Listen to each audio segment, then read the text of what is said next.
Hello everyone, today we talk about the issues of historical communication that can arise in debates, dialogue, and probably also in major works, whether articles, broader researches, and so on.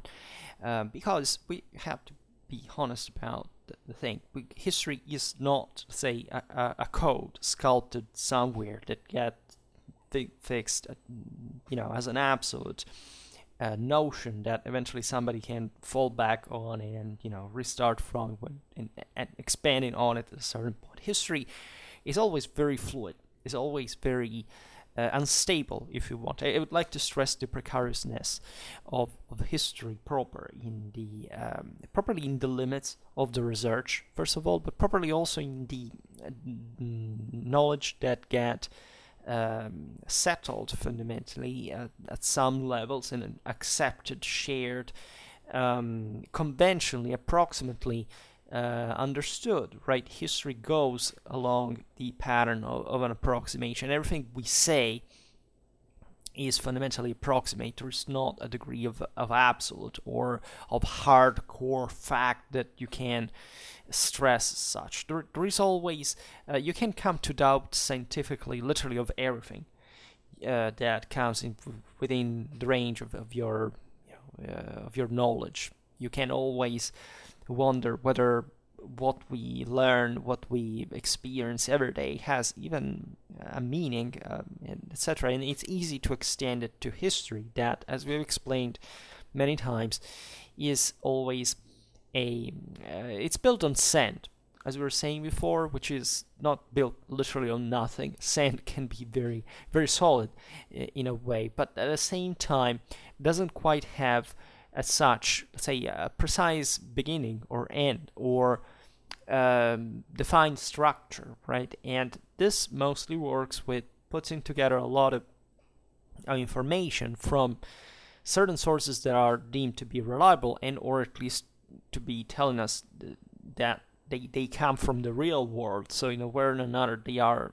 witnessing something that happened in the past. That is also the time in which we constantly live, because there is no such thing like a present, right? In the moment in which our brain processes that, it's already past, right? And there is no such thing like future. There is no such thing like time, as a matter of fact.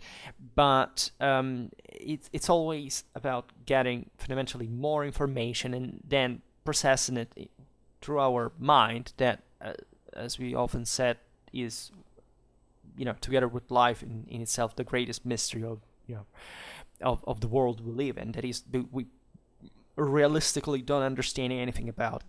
Like, if we know certain mechanisms of it, we know fairly a lot, of course, in the regard. But whether, like, say, why these things exist, what is that makes it work, nobody knows, right? And and together with lots of other things, including, in fact, what we also stress about it, that is the synthesis capacity that we constantly underestimate, together with lots of other things, because tendentially our mind is lazy, right? We tend to push away what pressures us too much. There's always a resistance, right?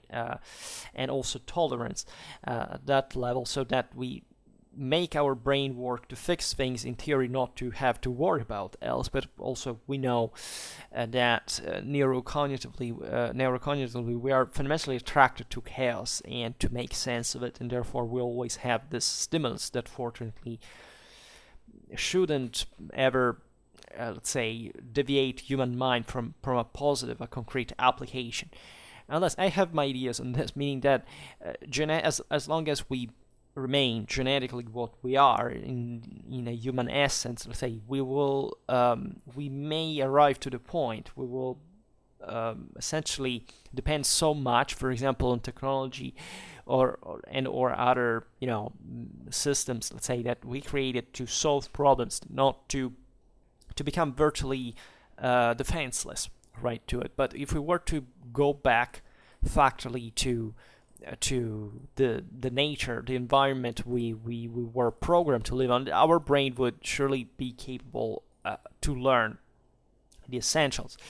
And naturally, it's not so easy as it sounds, because if we were today projected in in an hunter-gatherer kind of resource-based reality, we would very likely, the majority of us would die given the resources, properly how the earth is now. But I don't think it's it's such I don't know, banally the danger, for example, of meteorites has been greatly reevaluated in our own time. It is to say, pandemics, as we've experienced, are something very nasty, but they are basically the major threat to human civilization at this point because of their potential effect. And but there's something more understand, because they kill individually humans. But if we would, the environment doesn't quite change unless the infrastructure, you can say the systems that we have created, supply chains, infrastructures that we have to keep making going on, and that we would abandon that. So that could produce something like it. But in the event, as it already happened in the past when humans were on Earth multiple times, a meteorite arrives, everything is crushed literally. You have to. There is no fallback plan. You have literally to begin from scratch, and it's already a big deal if you survive in the first place. But it's also, you have to make things work further. Paradoxically, there are like hunter-gatherers today that would be basically the best communities to live together with in the occurrence of such a catastrophe, because they are habituated to live like that, and that's exactly how our ancestors survived some of the most greatest devastations that occurred. Seemingly, the Ice Age might have been brought down suddenly by such an event, and the humans did remember even all the universal deluge, all the thing that's common to all human cultures, and because it was not very long time ago after all, and humans lived through that and survived. And but aside from this catastrophistic aspect, let's say that also put in perspective how effectively history is handed, like is passed down generation. That is, and how quickly we can come to forget what happened in the past. Well, communication is naturally a conventional tool that we need to use correctly. And I would like in this video to stress how difficult it is properly to not just to make people understand, but properly providing the context to make people understand, right?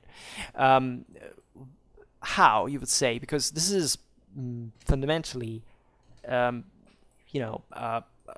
problem that affects us every time we are essentially explaining history in a way or another, right? It can be our friends at school, it can't be when we are at university, or I don't know, when we, in fact, as I was saying before, when we're making a research and we have, for example, to explain what we're doing. I must say some of the greatest difficulties I've ever had at university was exactly explaining people what I wanted to do and how I wanted to do it, right? And I've earned some trust at some point, and I always succeeded on my own, by the way, but it's hard in the face, especially of some interest of sort from also an economical point of view, the fact that you're paid maybe to carry out a research or whatever, how to effectively tell people what is the path that you're following, especially given that history, as we were saying before, is so let's say properly groundless and difficult to sort out in the moment.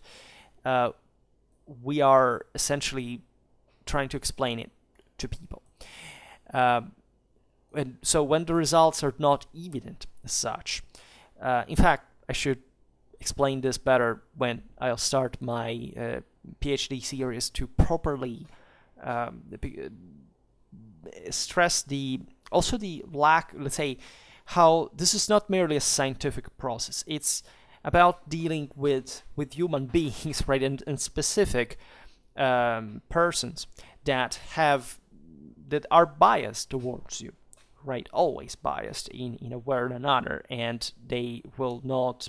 They will also make you know more or less directly, but you will understand that. And there are in this in regard to the last aspect also some factors that are famous. For example, there is the resistance to novelty of thought, right? When you come in an academic context where there is an establishment of some sort and a historiography and a scholarship, etc., and you want to criticize and change a little bit certain things, and you you have to speak your mind, right? And very often you can't, especially at this point in history, you can't quite be as completely competent about every single aspect you're talking about at that point.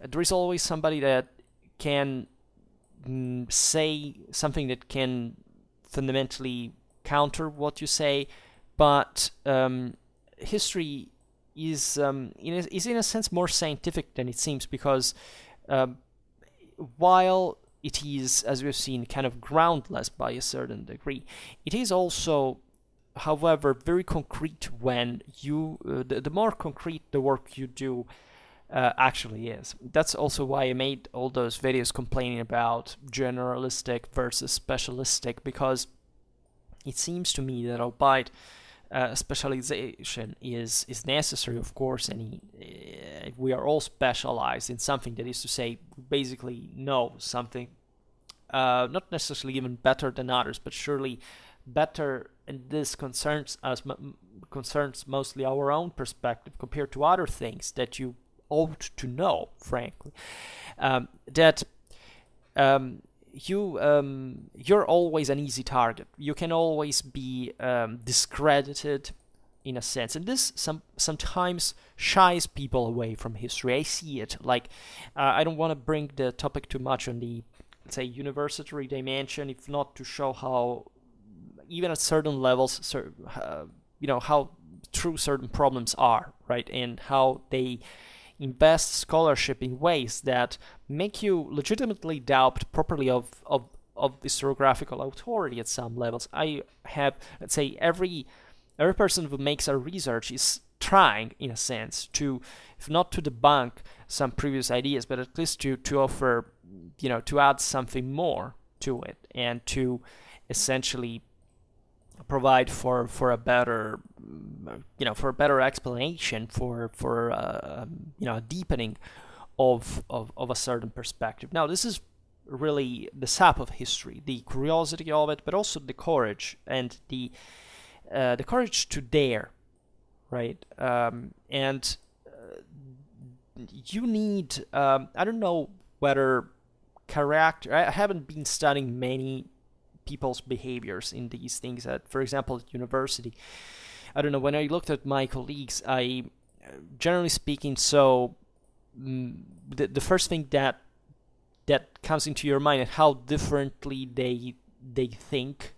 I mean, let's say what different interests they have on the base of their nature, of their character, right? And how distant you feel at that point from them, and thus what different paths their research can take, right? Sometimes when even they study very close things to yours, it happened to me too. I'm studying and having even a lot in common with some colleagues that were, after all, studying even the same times, even maybe the same military history, for given my specific specialization, but that were looking at completely different things, right? Of course, this is truer the deeper the research is, so that, of course, history is huge, and you always take, there is room for everybody, right? Albeit there is a competition, and this has to do also with the capacity of communicating in speech or in written form. There is always room for, let's say, you never fully understand if you want, somebody's work. This is another important aspect of history, because every once in a while, very while, let's say, somebody comes up and saying, but what are the sources for things you say? Right? Sometimes even in a critical sense, right? You say, but you don't tell sources. Well, here we are on YouTube, right? We're not, and it's obvious that I don't behave, I don't speak. In fact, I don't use a register here that I would when I'm writing something serious, right? But at the same time, I try to simplify things also to make them more understandable. And I understand that many people follow me because, in spite of what I see from my perspective as a simplification, I still talk about things that are, objectively more in depth than other things you find on YouTube, including this types of videos that are fundamentally aimed at giving a better direction, methodologically speaking, when you want to carry out a research on your own, when you want to interact with people, right? And it is true. Like, you can never, even when you write an article, so when you respect or a more important work, and so therefore you respect the scientific criteria, methods, etc., that are meant, so everything you say has to be based on some source, etc. There is still a veil, if you want, on your work, because you are never quite telling how, for example, you put that info together. Like, yes, you quote the source, and you have been, you see, what an historian thinks when he's reading somebody else's work that is especially a work that interests him, her, is where the hell did she find stuff, right? Because I would like to know and write something similar, or at least, in some fields. Well, that, for example, there is truly no manual to it. That's something that struck me when I had to write, when I began to write serious things, and I had never done it, and still today I don't have, aside from some article and my 3 theses, anything like all this great experience telling the truth. Also because I'm always kind of a sheltered individual, if you want, that minds his own business and doesn't really look too much at other people's work. But of course, when you need to consult what other people wrote, which I generally do, and this sounds like a paradox, and I will say how I surpass the concept of this in my in the series I want to make, like at the end of the work, not at the beginning. Like, more or less, of course, you have to know whether other people have already written what you're writing about and similar things, but the point is, there is an autonomy in the work you're doing that has to come fundamentally through your own curiosity, right? And also being biased at that point is important, because if you weren't biased, you wouldn't consistently have even the motivation to write something, right? You obviously need to have a preconception, an idea, the idea of expecting something to come out of that research, right? That is crucial, because, as you understand, it doesn't really, it's you're searching for something, right? So you can be frustrated in the enterprise, but at the same time,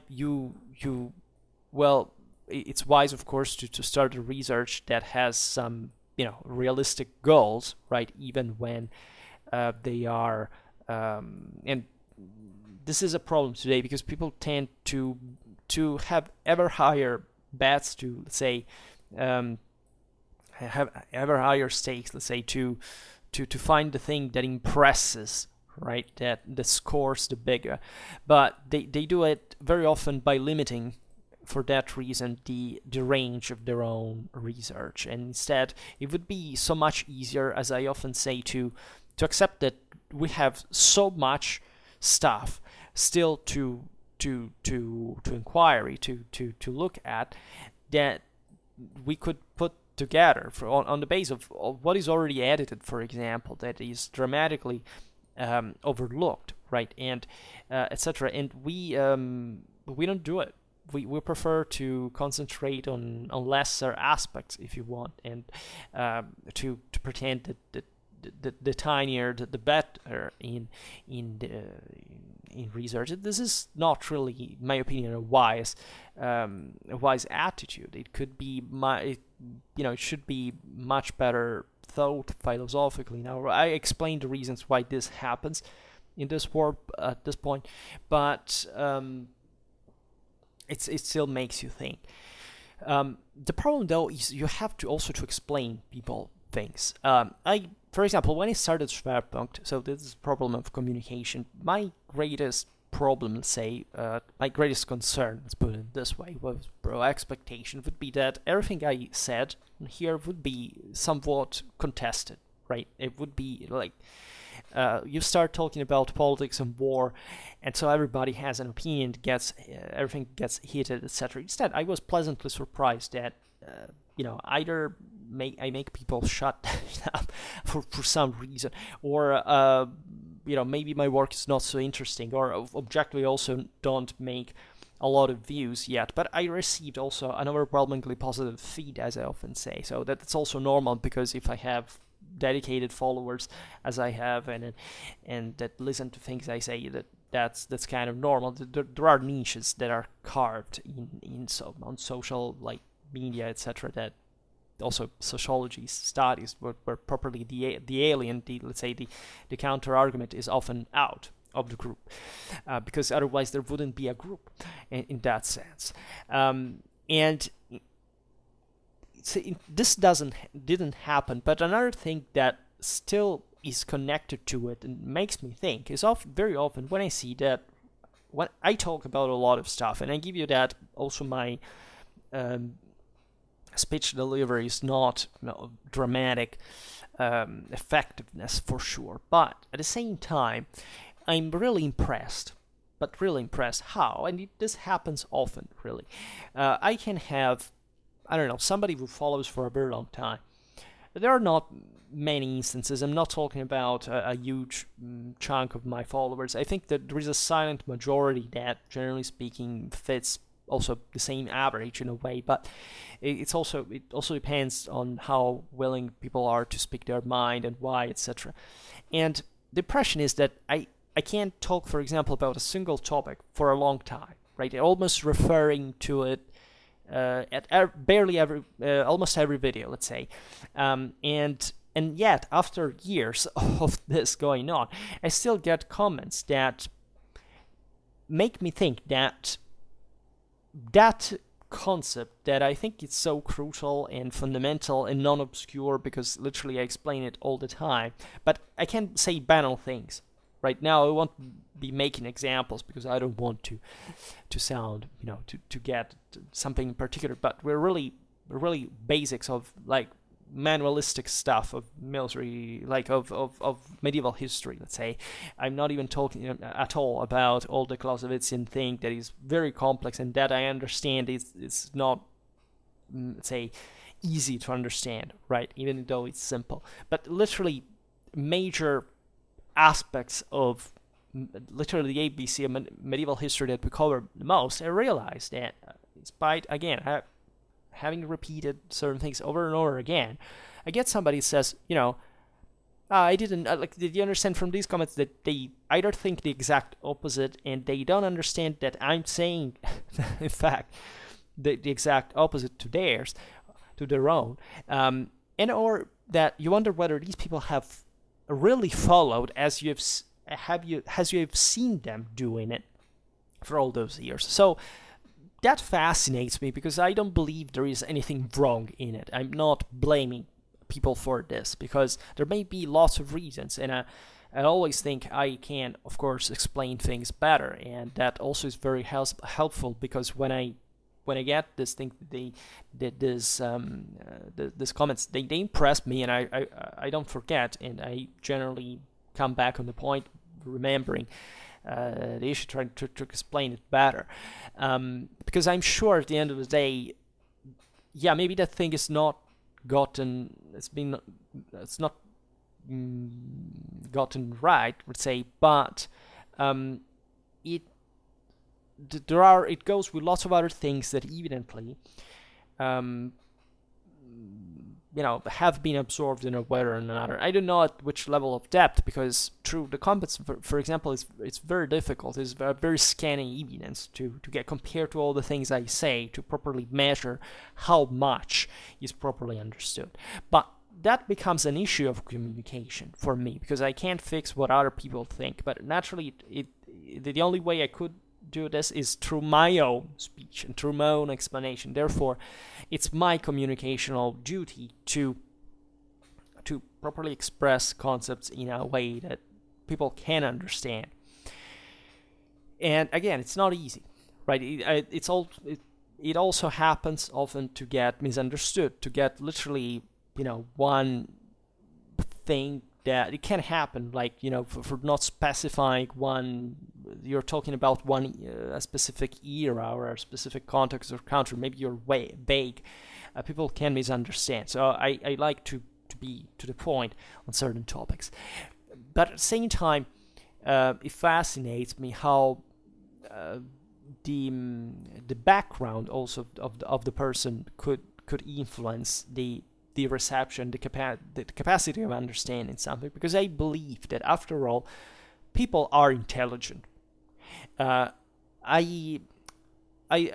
always complain, like on Schwerpunkt, as you know, about the fact that there are so many people that don't get it. Yes, but who are these many people? Maybe it's myself, right? Maybe it's you. Maybe it's we all fail at something. We're all ignorant. We are all dramatically ignorant, by the way. We all have problems of some kind, also, etc. But I think that certain concepts are easy to understand. What is more interesting is the resistance to such concepts. I mean, the idea that there can be something in the background of a person that fundamentally pushes, keeps out, fundamentally doesn't allow to be absorbed certain kind of information, or certain views, or certain ideas. And I get it. It happens all the time.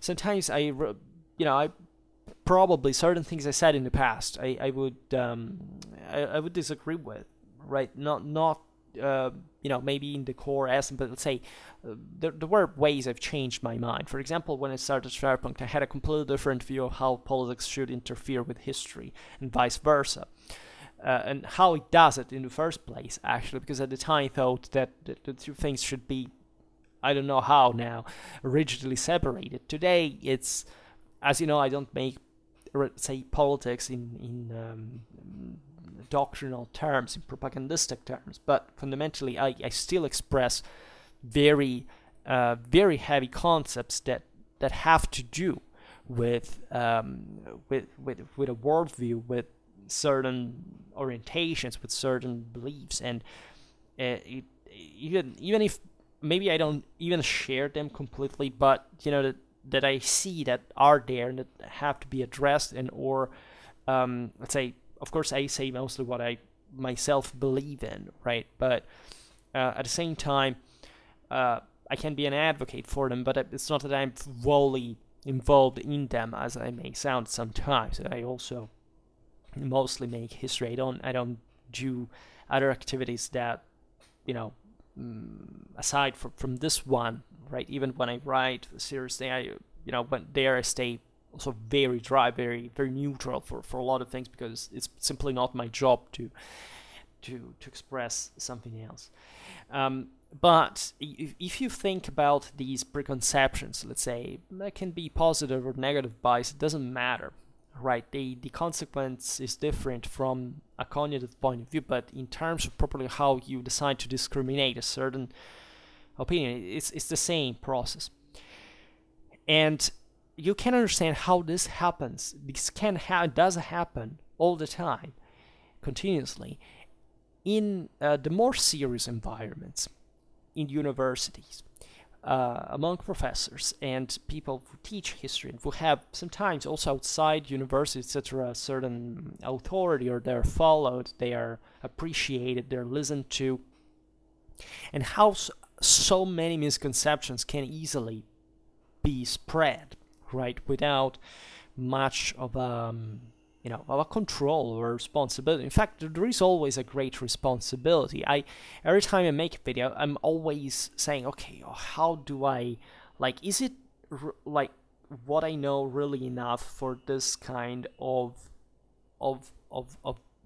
content I want to make? That is to say, if I talk about this topic, am I really up to the task, right? Knowing that this is not, of course, a serious thing as an academic one could be, but let's say that still it will be listened by someone who may, not blindly, but still, be influenced by what I say, and therefore, having, where would this lead to, right? There are certain topics that I stress very much, for example, like the religious and military interpretation of much of pre-modern times, that is very fascinating. I think it's the single most beautiful thing that I came across historically, and that I believe is one of the single most underestimated aspects of our civilization, our culture, and that also has, in fact, very political reasons why it's not properly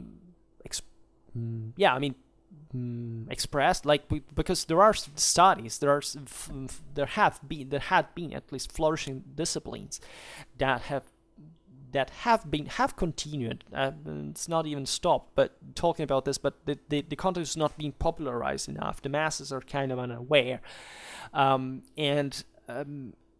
I also realized that indirectly, and of course I can't have a control on this, but by large, and that's what scares me, that still certain ideas could be making harm, right? Of course, you can't be frozen by the risk of that something you say will be distorted by someone to make something wrong, right?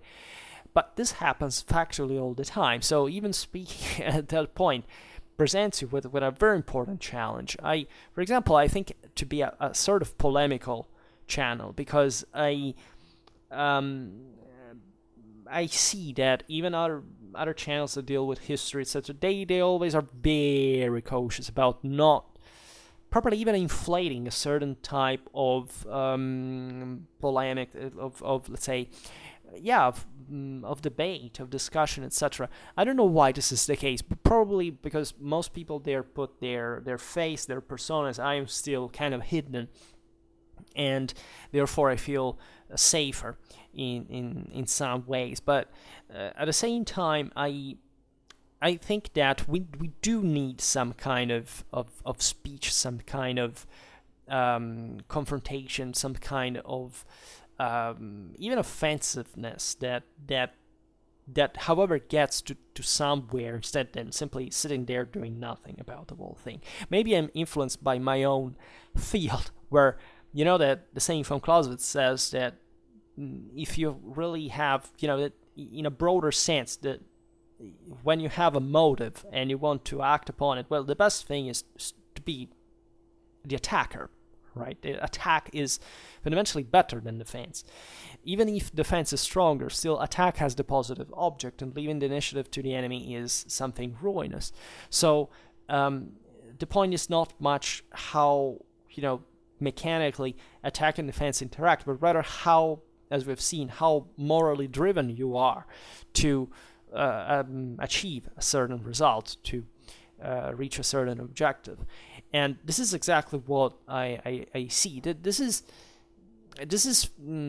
probably happening at every professional level, in a sense. Everybody's scared to do not the wrong thing, but doing, let's say, yes, the wrong thing in their own view, but literally this sometimes equates to not even being minimally controversial about anything.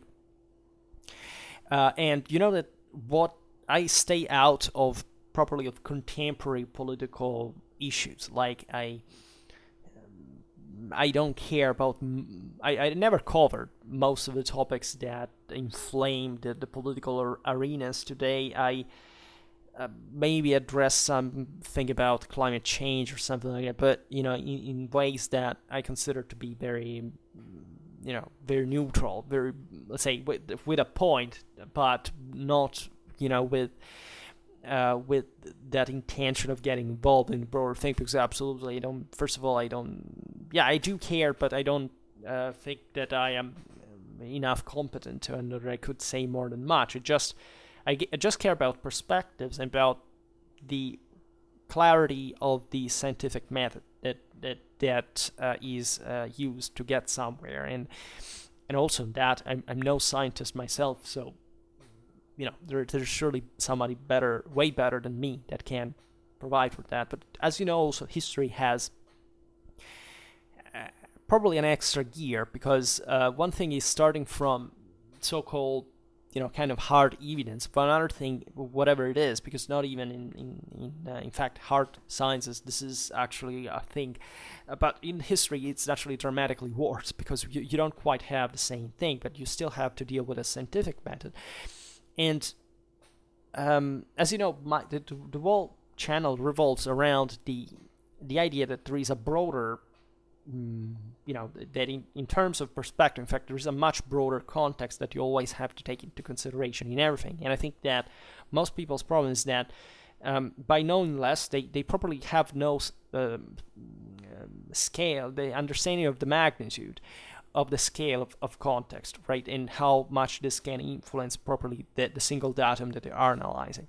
And this is probably in terms of scientific method the single greatest problem we have today. That is, properly everybody is like hyper specialization. Everybody carves out its own little avatar with some interests or some, but they are literally very standard, not dramatically applicational fields, and that's just what everybody does, and then going on thinking that life at some point who knows what has to lead them, and contenting them about nothing, and becoming somewhat even paranoid at the idea that somebody can criticize someone else, right? I have a completely different view. I believe that those attitudes basically are essentially wiped out constantly by life events that at some point will make people realize they haven't done really anything about in their own life to cope with life itself. History, in my opinion, provides with an enormous awareness, at least in these, not necessarily a direct capacity should leave as well,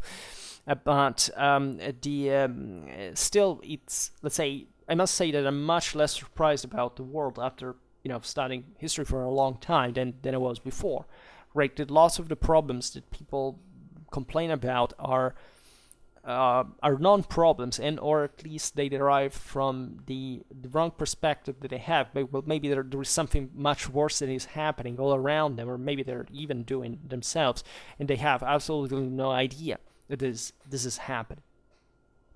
So communication in history is important because it should provide you properly with this kind of perspective. It's as if it is true that without practice you can't quite get sometimes what this concretely means. That is, yes, but what should be aware of exactly through history? Well, this stands properly in the capacity to get knowing how to contextualize an information, which means not that the context is something passive where you have just to insert a little info and then stays there on the wall, but realizing that the context is literally what you live in, and that is changing all the time with you within it, and that if you want to understand that tiny info well and its relevance, you should at least take in consideration that picture. As you understand, it's all a matter of perspective, right? But it's based on scientific evidence, that is to say that context really exists, right? It's not an illusion. It's not,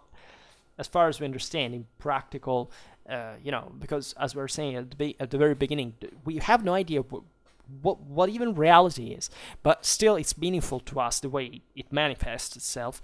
So it turns out that if we study it scientifically, we understand things, we find patterns, we can compare them, can make some kind of prediction and to be fundamentally correct, and or in the failure expanding further our understanding for the next time, and etc. The context is, however, much trickier than it seems, because naturally a context is also properly perceived by a person, it's reconstructed by a person, and when you don't give the same, what you think to be living in something different, that is properly in a different context, that is because the truth, as far as we understand, does exist. At least I believe it exists.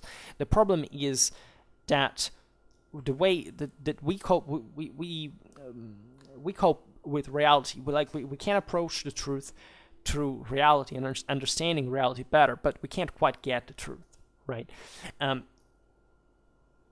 Context is measured through reality and through the paths you go into it, right, and through it, and how you create that awareness of the world, right? It's like, I don't know, think about a person that travels without in a country without knowing nothing about that country, right? And think about that person instead being culture about that country, and how different that journey would be by knowing actually what it's observing. I think we have all this experience. It happened to me to go abroad even multiple times in the same place, and I remember when I was younger, I completely missed so much, and it didn't seem to me a big deal, the fact that that it was there.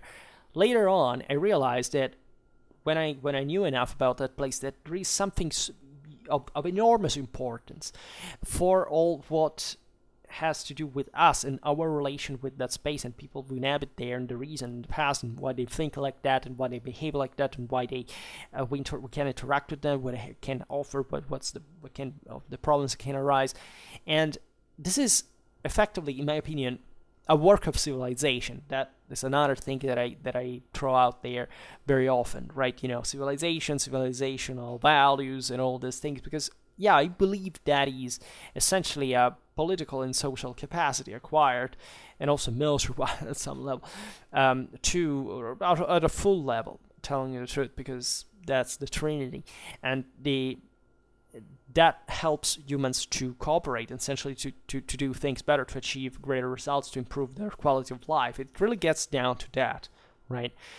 And if you miss that, it's as if you were like a dead weight that somebody else has to carry in the community, and entrenching behind the idea, but I don't have to do anything. It's like very it's silly, right? It's actually dangerous. It's idiotic. People who don't do things are fundamentally imbeciles in the etymological sense of the term. They're weaker people. If you don't know less, if you have no idea where you live, you think that after all you can sit there every day without really doing much aside from your work, and no other interest worth of some scientific application. Say, well, you're really not contributing that much to the world well-being, right? You can maybe contribute partially to yours, etc., but you are a waste in a sense, because you could do so much more, right? And in fact, I see it where a lot of young people in their 20s, their 30s, they'll have their degrees, their job, but what about them? Like, they're all tired. Like, they at 30, they're all tired of working because they have made all that path to get the degree, and starting to find a job immediately, because I don't know, most people surely don't swim in gold and they need to work factually and stuff, but they stop at some point at 30, not at 40 like before, and they say, but what am I doing this for? Because they eventually understand that there is something that they have, even if they don't know. They perceive that life can't be just about not work. Say, it's important to work, as we were saying before, to achieve. But it's important to achieve in things that you can really put all yourself in. Most people don't work for that. Most people just work because they need that wage, right? And as you understand, it is a problem, because without that wage, they would be, they would live a considerably worse life, right? But the input, the motivation, the creativity, the capacity of elaborating something new and putting it to the test, it's somewhat absent, right? And it's growing like a social disease, in my opinion. It's obvious that people need something else, that they need, for example, a belief, right? That it's not necessarily a religious talk, but it's also about, is there a way I can make my life going within a properly a path, not a sclerotized set of rules, but fundamentally, a broader, something superior, something that goes beyond existence itself and can, humanly speaking, fulfill myself. Let's say this is simply getting out of it. It's already gotten out of the window. I think this has to do with, fundamentally, with also, yes, the spread of I think atheism has to do in part with this, but not because of atheism in itself. There are a lot of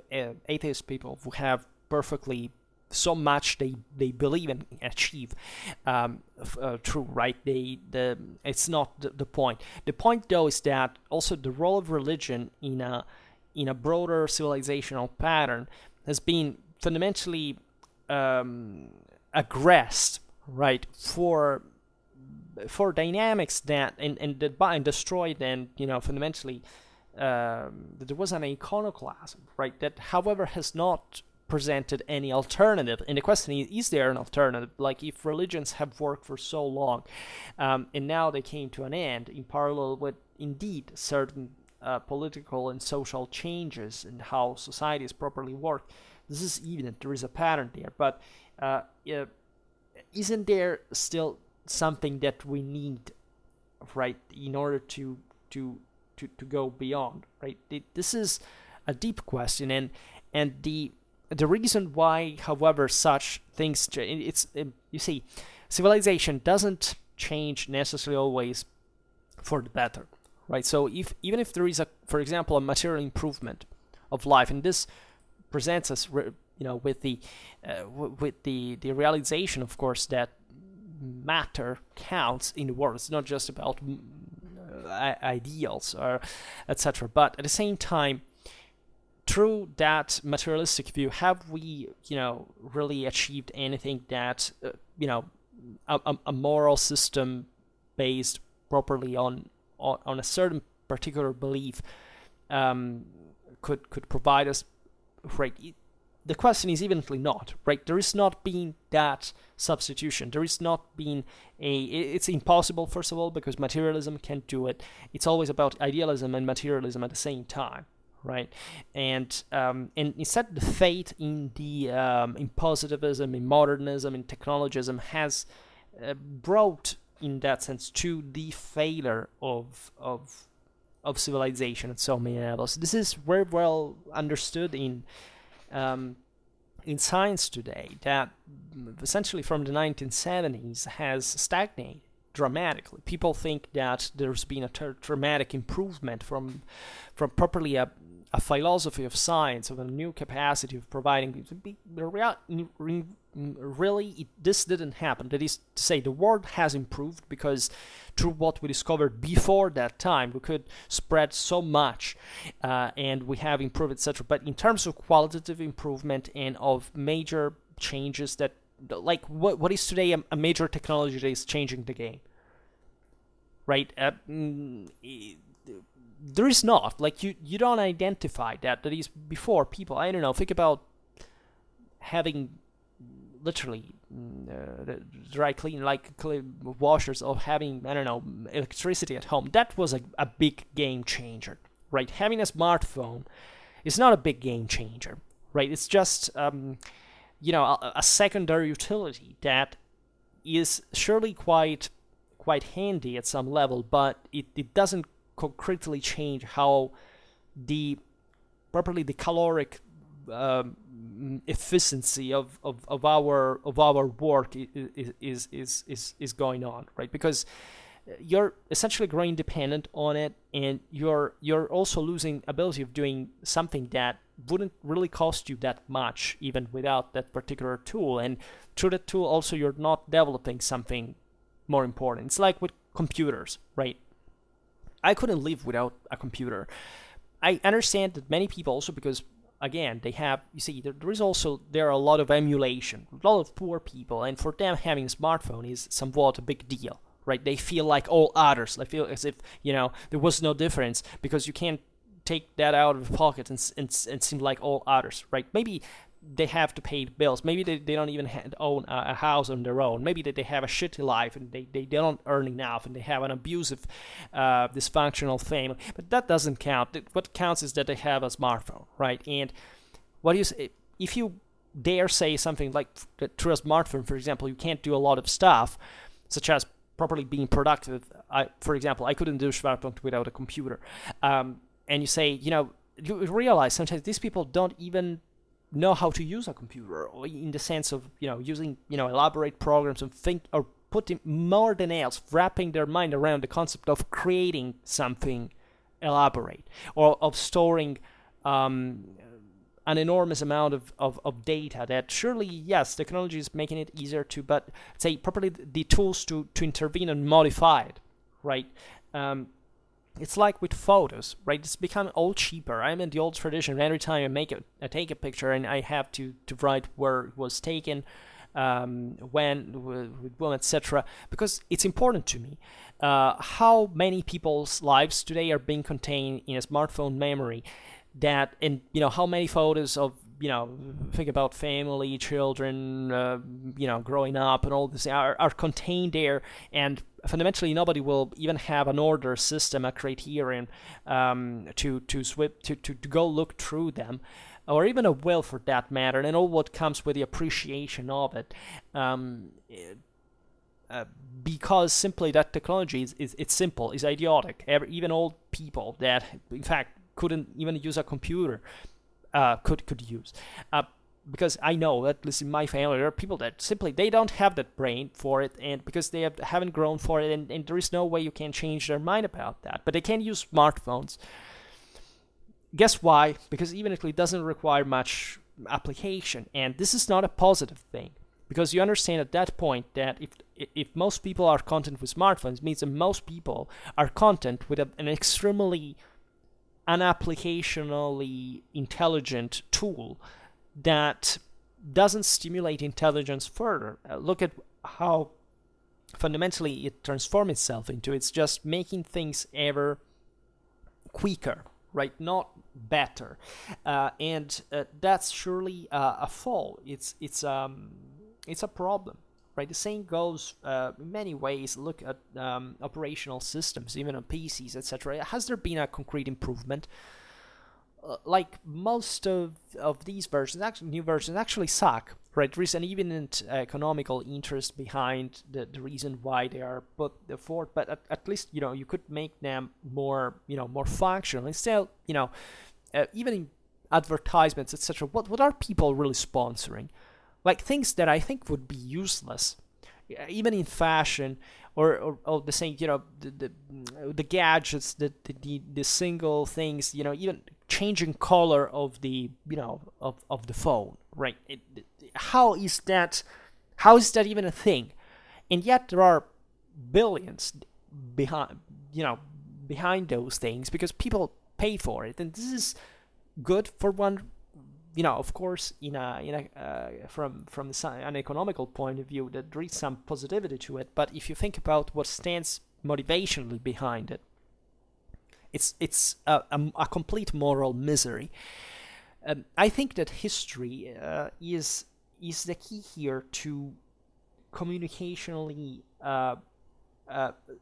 wake people up, right? Even the average person that, say, clicks on historical pages, let's say on Facebook, etc., that are also very often very superficial stuff, posting just pictures without much of a deepening or whatever.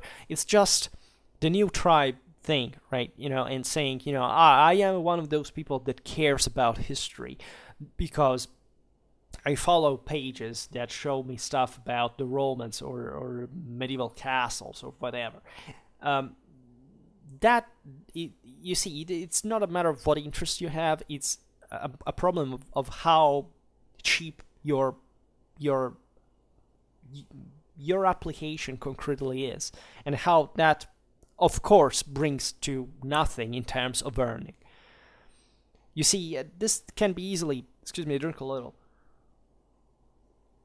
observed, for example, through how, I don't know, take our grandparents and what they lived through, right? Especially I had grandparents born in the early 20th century, and you know they had problems that were so concrete that their moral force to cope with the world was dramatically stronger. Not necessarily they were more intelligent, but they, in a in a theoretical sense, right? Because that is what we have boosted fundamentally. We have switched from practical intelligence to theoretical intelligence in 1 century, right? Historically, well, before very few people needed theory, but how much they would have been hyped to live in a world where they would have told them what they could achieve through the means that we have today. We can understand it ourselves. It's like when we were kids, and I don't know, we look at the first video games, at least the cool ones, I say the ones that started me, or or phones, or the same computers in a sense, and say, oh wow, how much or movies, right? How, man, this is something easy to understand, right? How much you would have liked to see some scenes of a movie, of an action movie, of a historical movie, of a battle, something. And today we have literally everything a click away. Yes, we satisfied that curiosity. We passed some, but aside from for many, it hasn't really. It hasn't happened really, but how much we could have done for it before, and how much today we factually don't care, right?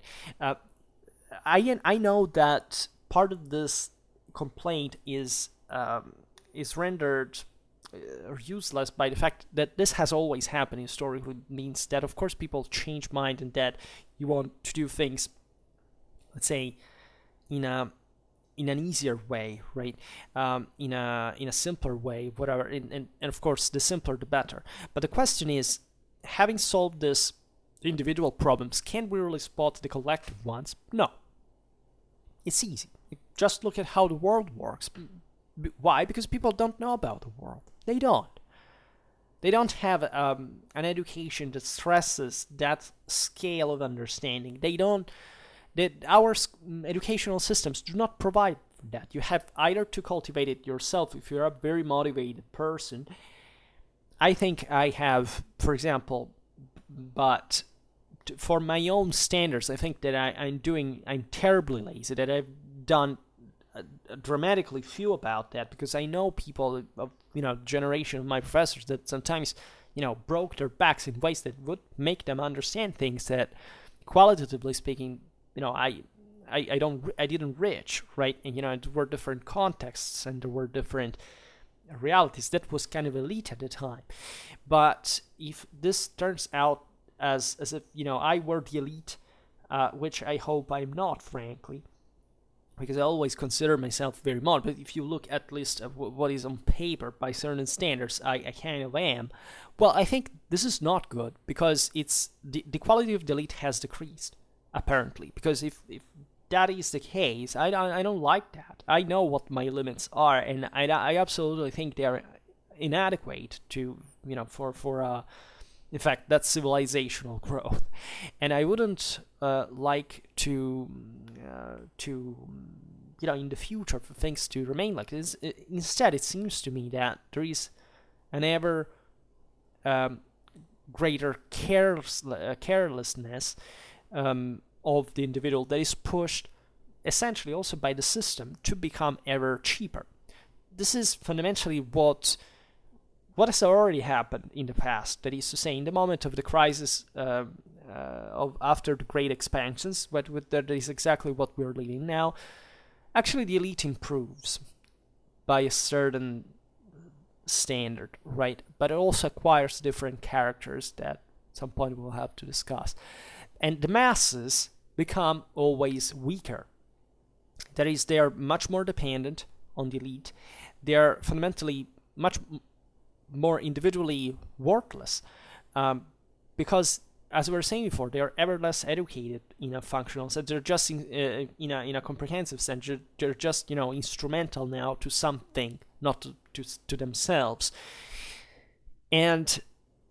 And sadly enough, these trends have never quite been inverted given certain preconditions, as we're the ones that we're living today. So maybe I'm aging and I'm starting to look at things in a darker way and complaining about it. I still have a lot of faith actually in humanity. Humanity, I must say, it surprises me positively every day. That is, I see an improvement in the fortunately at an organizational point of view.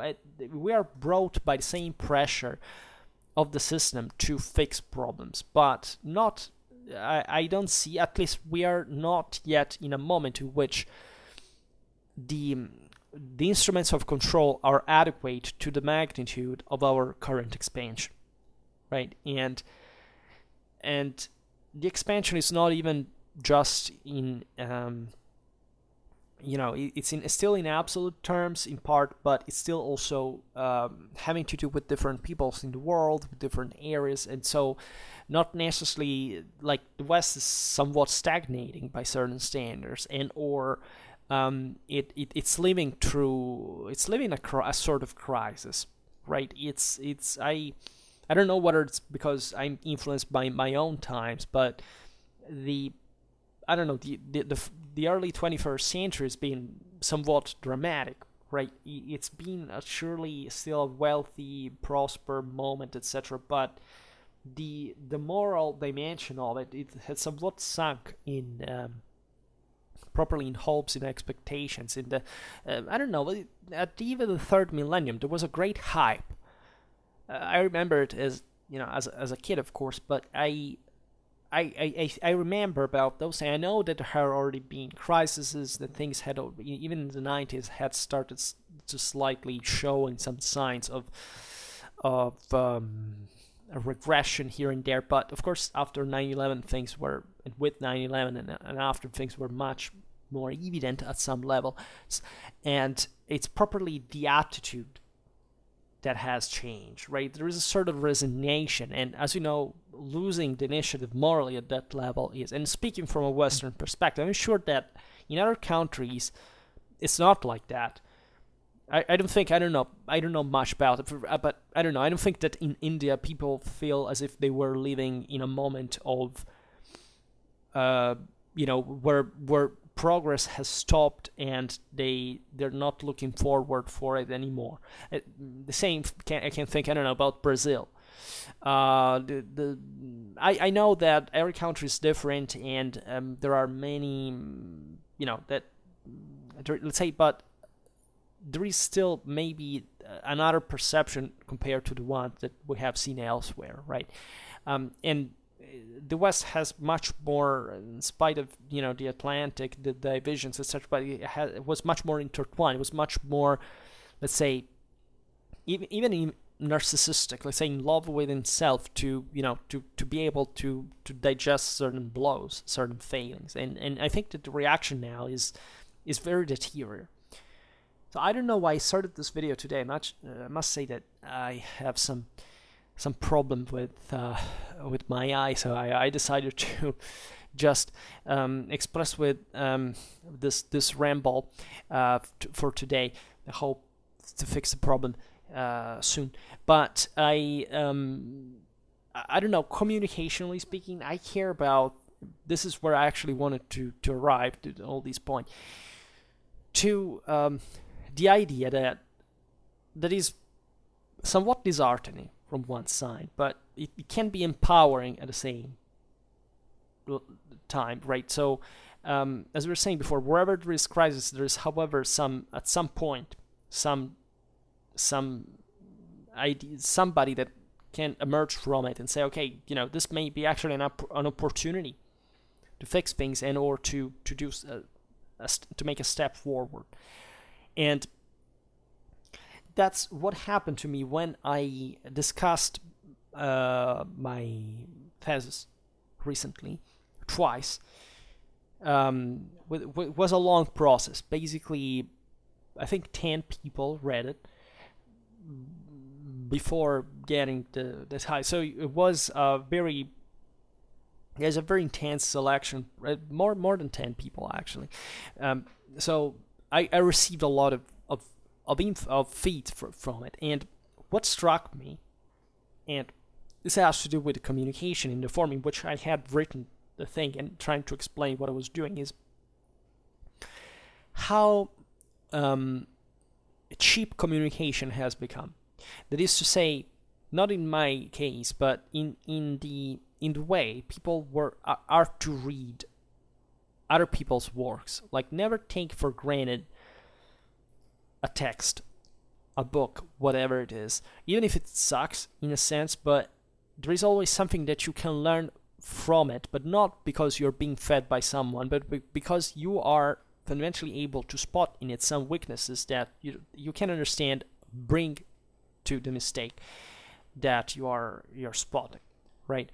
When you make a great work and you know how much there's been in it, how much lays there is beyond it, how many problems and how, let's say, many scruples and balancement and carefulness has been put in it, because you know what the context is of the same sources of the same topic you're discussing. You don't have ever to give for granted that the other person is able to get that, right? And there is always a limit, right?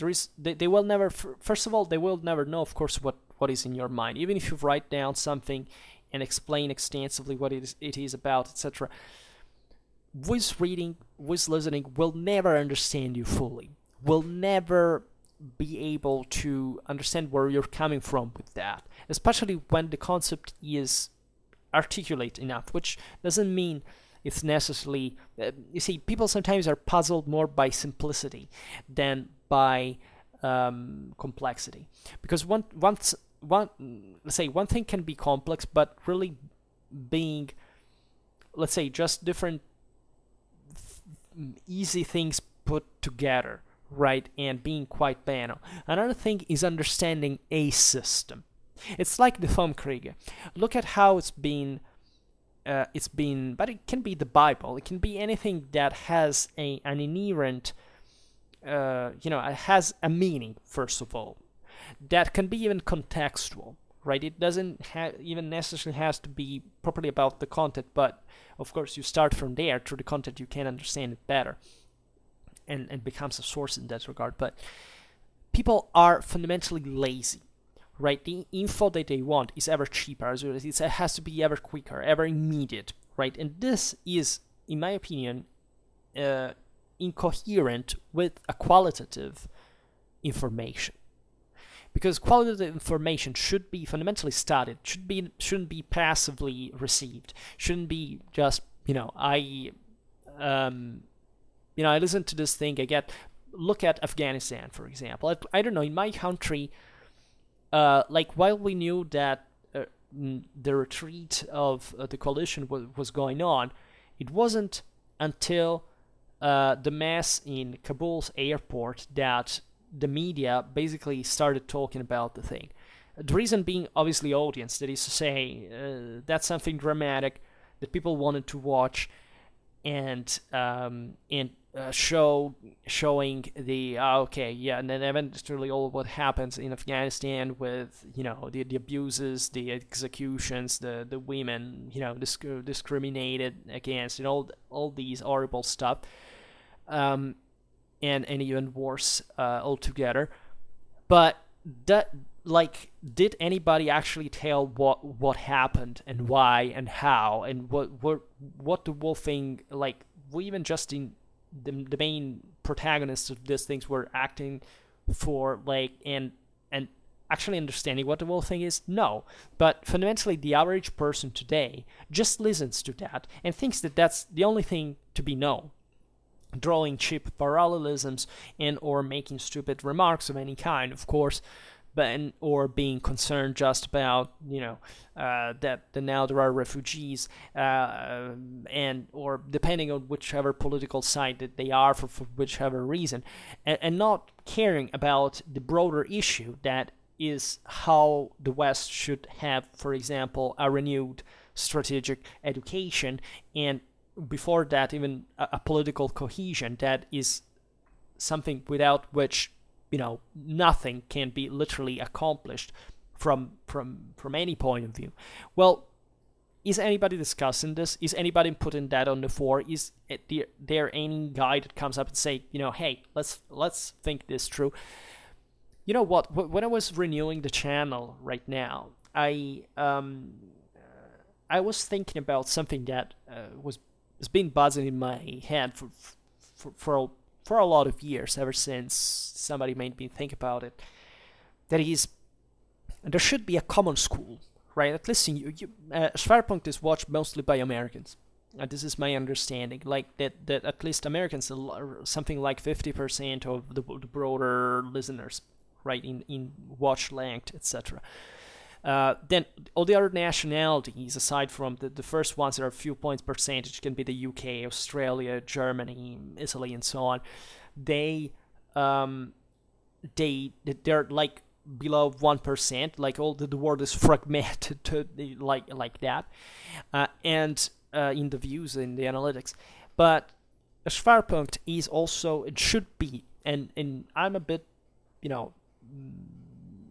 I feel a bit guilty not having addressed the topic ever, and not objectively not having the competence, etc. But I think that there should be something like a European school, right? Schwerpunkt is European and is mostly a European-based content, as you understand. It's probably about the idea of the West in its in the time in which the West was Europe fundamentally, and just something in its surroundings, but that's also a limited view, of course, of Schwerpunkt in the first place. But let's say that there is a huge problem. That is a problem of communication and education in that sense. It is to say, for example, in Europe, we are a union fundamentally, but what's all the debate around it in the first place? That is to say that there are just some aspects that are privileged over others that are not taken into consideration. It's true, unfortunately. This also passes, for as far as my military interest is concerned, through the construction of a European army fundamentally. That is, at this point, there is no political will for. So that's the reason why it's not going to happen. And also things have to be done in a certain fashion, not just integrating certain making training together and all this stuff. For that we have NATO, and we are all very thankful to be part of it. But aside from it, the issue here is telling history can't be a matter of where you come from, right? This can extend from Europe to any other, to the globe, right? Schwerpunkt has a universal. Actually, let's be honest. Schwerpunkt has a European base, yes, but it's fun because as a perspective, right, in a subjective sense. But it's meant to be a universal thing. At least I try to make it in the sense that, as you see here, I don't take sides fundamentally. I just tell things for what I come to observe, mostly through the historical lens, and also for things in the past. But the point is that, you see, if two people own a different opinion, morally speaking, there is nothing to do about that. One person is better than the other, at parity of any other consideration. That is to say, if you think that 2 + 2 makes 5, and if you think that 2 + 2 makes 4, there's no, in that case, it's easy, relatively, to say that is relative, because I leave the benefit of the doubt for everything. That's my scientific philosophy as well. But and I'm not a moral absolutist as much as I'm not a moral relativist. But you can't avoid to say that 2 plus 2 makes 4 is the better guy, right? So with history, the thing is way more complicated because it's a non-calculable system to prescrute. However, still, in order to have that political cohesion that we're saying before, you can't have a much divided reality either, right? You have to teach history in a universal sense. You have to be able to accept that while plurality is fundamental for any kind of civilizational development, and that a single thought is probably the worst thing you can ever think of, and fortunately speaking, it's not possible to achieve, and even in totalitarianism, and that's where humanity triumphs in that regard, and it's the goodness of human reason does. You can't objectively be in love with the idea that there is always another, let's say, perspective that is to be considered as equally as the other. I don't believe in this. I've never believed in this because every opinion is different. Hence, there is always one that is better than another, and this better is which one we should concentrate. Because until you don't do that, you can't fundamentally spot what is that makes it better, and therefore to have a good. And you see, the magic of humanity and is that we managed to do this. Like if you look at historiography, like we don't live in an age when you can make moral relativism saying, maybe 100 years from now, we will think the complete opposite of what we think today. Because it's impossible, right? You can't really at this point subvert what we know about, I don't know, the Middle Ages or Napoleon or Hitler, because even where there is really a lot to know more, because fundamentally not just what we know and the amount of sources and evidence that we know is that one. It's fundamentally gonna remain that. Think about the ancient history, especially. It's already it, basically. It doesn't mean you can't expand on it, but it's factually limited. There is still a lot to know, especially archaeologically. There's no doubt on it, but still, also archaeology doesn't make the magic alone, let's say, and without history properly, you don't get anywhere in the first place. But even though the perspective can change on certain issues, the tools that we have employed to reach our historical understanding today, historiographically, are actually good.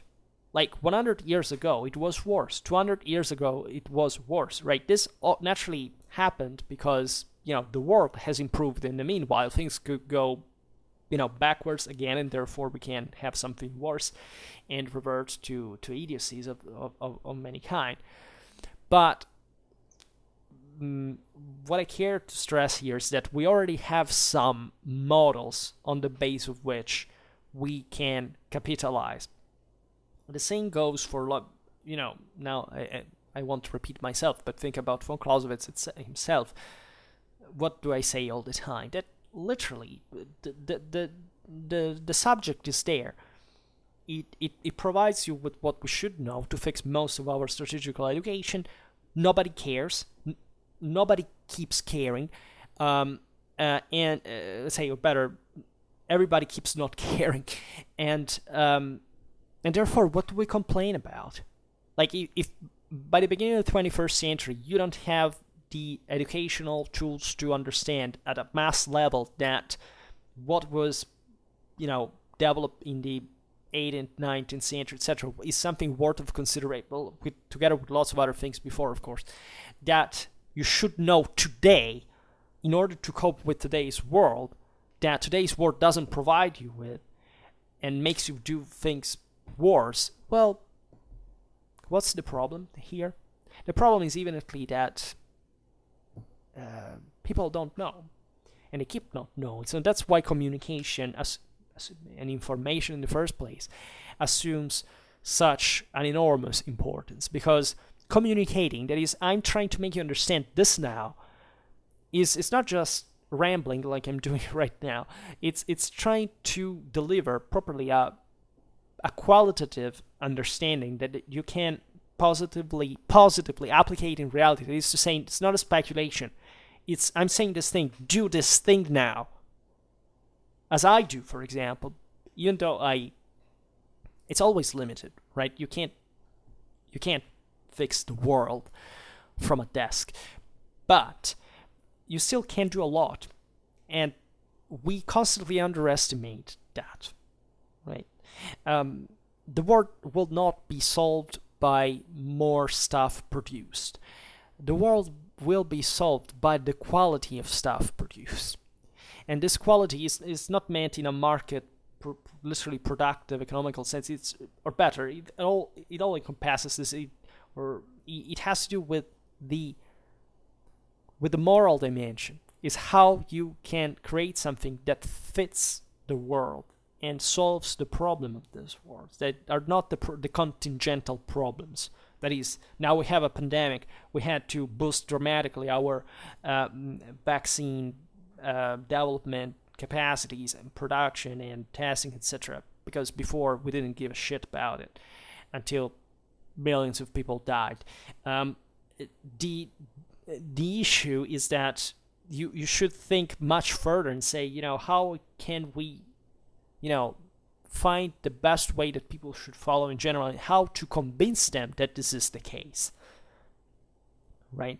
Because you have to give a motive for things that happen. In the history of civilization, this has not always been done. That's why, there are those aspects of civilization that appear as darker, right? For example, enforcing vaccination. I think in a civilized country shouldn't happen, but if this, at some point the whole freaking sanitary system collapses because too many people die because they are stupid, they haven't vaccinated, the problem is, how do we solve it? And that's where you have to enforce it. And you also know how to, because that's where you need respect for violence, and you need to know how to use it politically and strategically, right? But that's also not an optimum, right? Because at that point, yes, there are a bunch of illiterate people that don't even know what vaccination is about or has done in the world, but also the same government should fix that in theory, right? So it should be like a shared effort, because the community is only one. We can't separate the politicians from the people, because that's a populistic idea. But sometimes cases do develop, and I think we are in a time in which cases are developing and have developed and do also bad stuff, and governments kind of don't give up too much. But it's also there a matter of intelligence, and it's a matter of negotiation, and it's a matter of informing people about that. And this is, you see, a real issue. I don't know where you inform yourself from. That's a question I wanted to, like, where do you get your information from every day? Like, about things that are happening, but also about the past. Yes, also it can be historical, but, where do you get your info? What media do you follow? Like, what is that what's your authoritative source? Because it is a problem of capital importance. I feel it deeply. Whenever I receive an information, I say, what the hell, like, how much credit should I give to it? Like, I can understand more or less through which filters it arrived, but the problem is not about the information that I get. The problem is all what I don't get, and how do I fill that lacking, like that gap? That's the serious. You see, that I'd like to think that really that there was nothing wrong with ignorance. I think that, however, it's really about presuming to know that makes the problem, right? And that does go in parallel with ignorance, though. And I feel this myself because I worry constantly about that all the time. Yeah, in any case, today's considerations were a bit strange, I'd say. It's the video that was strange because I wanted to make probably a completely different thing, but it came out like this anyhow. For now, I stop it here. I just hope that you enjoyed this video. If you did, please share it. Otherwise, leave a like or subscribe to my channel if you're interested in my upcoming content. And for now, I thank you heartily for listening to me. I wish you a nice time and see you next time. Bye.